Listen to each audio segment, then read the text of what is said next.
1501 জন প্রায় 18 লক্ষ ভাই বোনকে রক্তাক্ত করলো, আমার প্রায় 2000 ভাই বোনকে হত্যা করলো, এর বিচার হওয়া উচিত কিনা? এই খুনি হাসিনা যে প্রত্যেকটি রক্তের ফোঁটা, প্রত্যেকটি হত্যাকাণ্ডের হুকুমদাতা, তার বিচার হওয়া উচিত কিনা? আমরা তরুণ প্রজন্মের যারা রয়েছি, এদেশের ছাত্র জনতা যারা রয়েছে, আমরা যদি আমাদের জায়গা থেকে মনে করি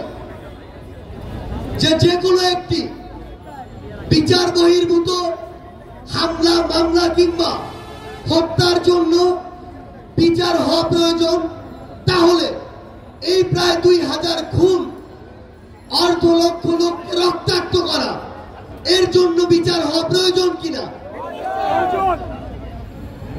এই প্রয়োজনীয়তা থেকে আজকে কোনো বক্তব্য নয়, বরং এই দেশের গুরুত্বপূর্ণ কিছু অংশীদারের কাছে কিছু অনুরোধ জানাতে এসেছি।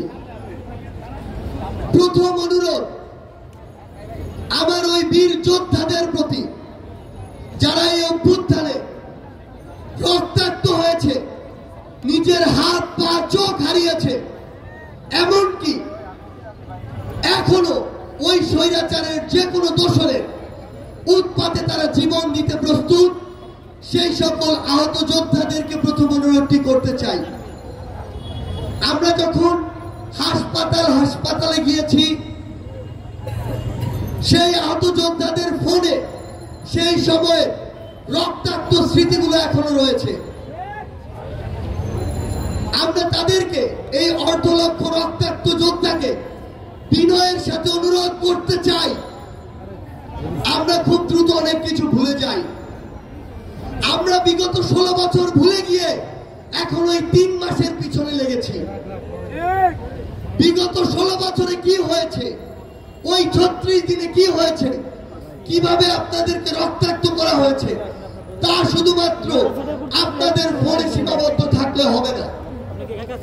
এই স্মৃতিগুলো কিভাবে আপনাদের সাথে এই ঘটনাগুলো হয়েছে, এই ঘটনাগুলো সোশ্যাল মিডিয়ার মাধ্যমে, ইলেকট্রনিক ও প্রিন্ট মিডিয়ার মাধ্যমে